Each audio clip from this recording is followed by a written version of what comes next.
September 7th, 1938. The patient frequently indulges in recriminations expressed in an explosive tone of voice. This morning she threw away the milk, saying it was full of urine, spittle, and all kinds of other filth.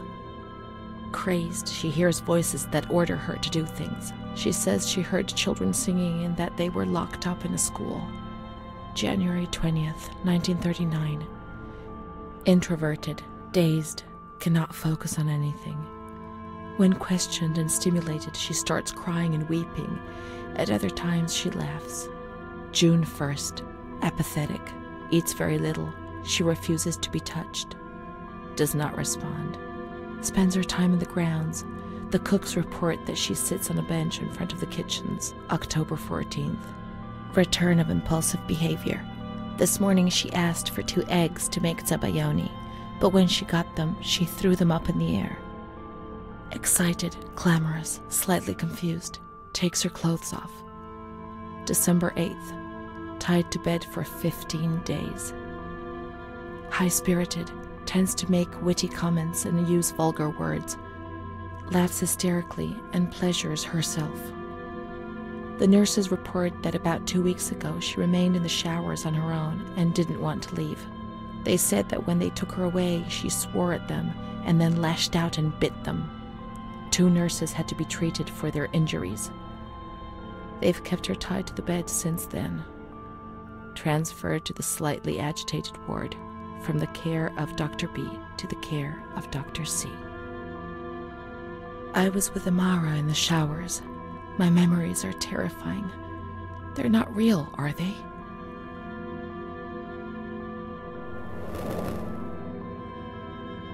December 15th. Dr. C. Patient notes.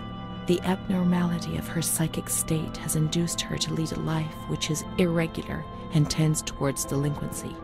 Of fickle and flighty character, she regularly discards her household duties and engages in occasional prostitution.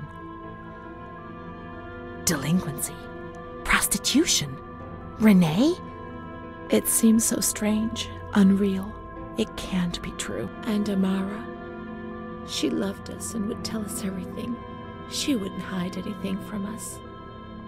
Her mental deficiency makes her deaf to the reprimands of her family. She has shown suicidal tendencies. She was brought to the ward yesterday, agitated and hysterical. Treated with cardiazol, 2 injections a week for 5 weeks. The therapies removed the light for a while, but also all her will, desire, and hope.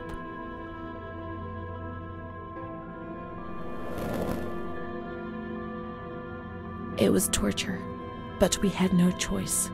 Nobody explained anything. No one tried to help us understand. We were like farm animals.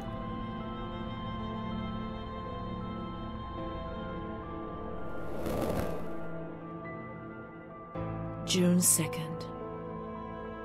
After a long period of calm and improvement, the patient is very agitated today and vehemently refuses to submit to a gynecological examination. She swears and curses those helping her, flailing her arms and hitting them.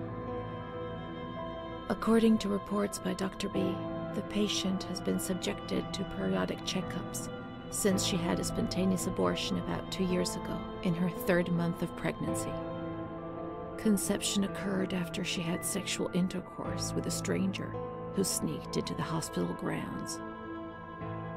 Details are contained in the charges filed at police headquarters in Volterra, a copy of which is attached to these clinical notes. ES therapy. A spontaneous abortion? It's not true. I can't believe it. How could I have invented things if I didn't even know what they were doing to me?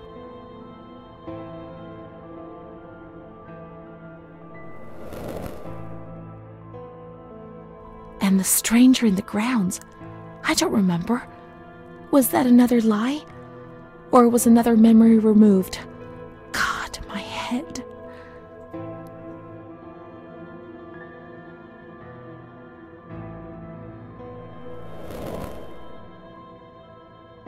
The other Renee, The one the doctor talked about?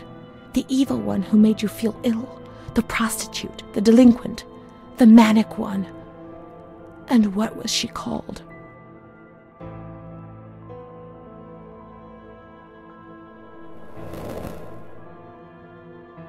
June 13th.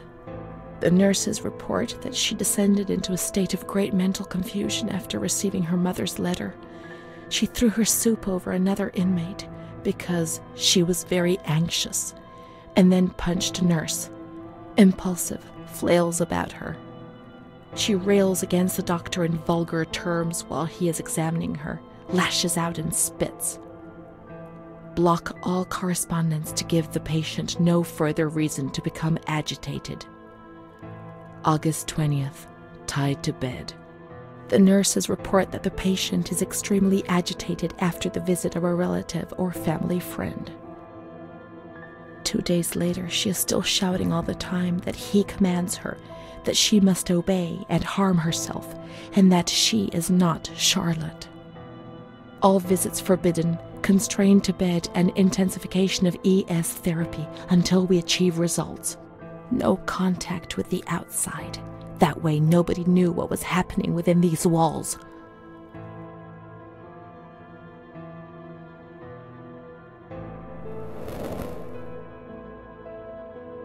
Calm down. You must be calm. Don't get agitated. We'll make you calm down. Is that the only thing that matters? Is tranquility worth the price of not living?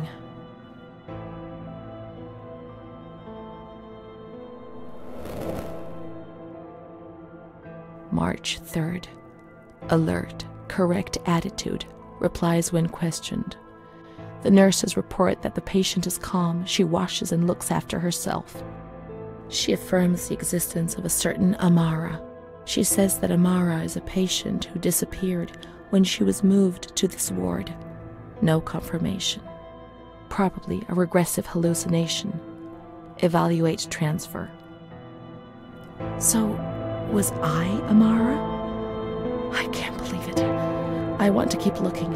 It would change everything if we could find traces of her existence.